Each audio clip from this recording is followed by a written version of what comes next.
Welcome to Nolan Knows. Now, let's look at the news.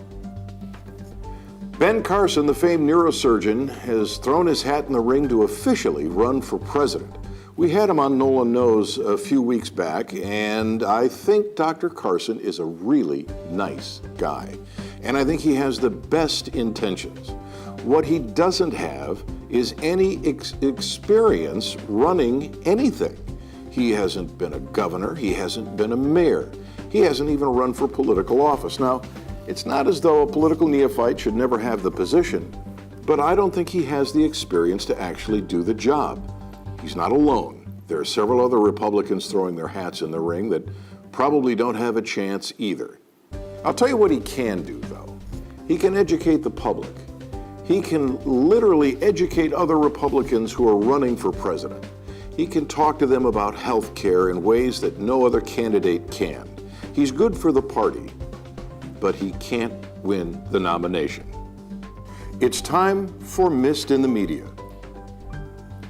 The shootings in Texas were not missed in the media, but interestingly, what I think everybody in the media did miss is what a horrible mistake Pamela Geller made.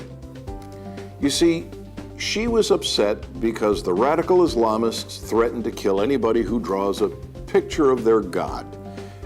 And what she ultimately did is she insulted all of Islam, and for no good reason. It's not as though it was part of an editorial cartoon or some point that was being made that was in current events or in the news. No, it was simply a contest. It was to see whose appendage is bigger.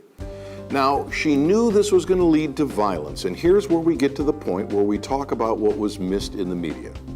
She knew there was going to be violence. She had off-duty law enforcement and security guards because she suspected they would be attacked if they did what they did.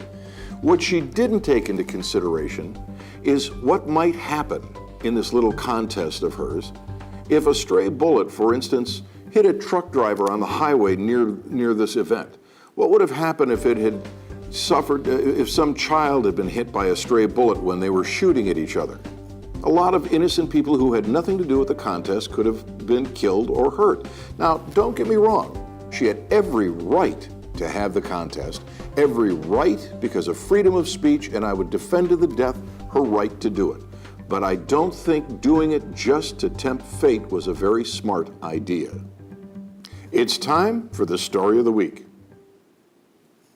Our story of the week is Baltimore. There's peace throughout the land. Everybody thinks that because the prosecutor has pressed charges against the police officers involved in the Gray death, that somehow everything is going to be great. They'll be found guilty and the police will be punished. Well, I think because the prosecutor threw so many different charges against the wall to see what sticks, I think you're going to see more acquittals than you get guilty verdicts.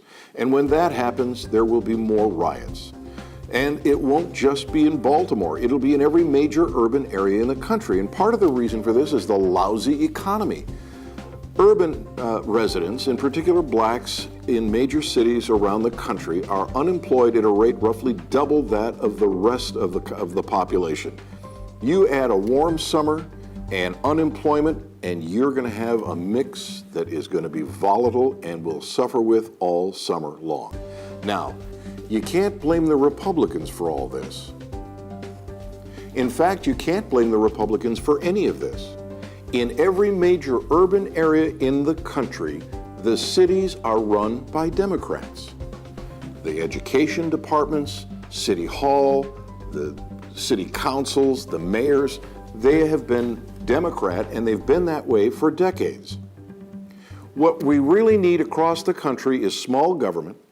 We need lower taxes, and we need more job opportunities, and only the free market can provide that. Look for more riots all summer long.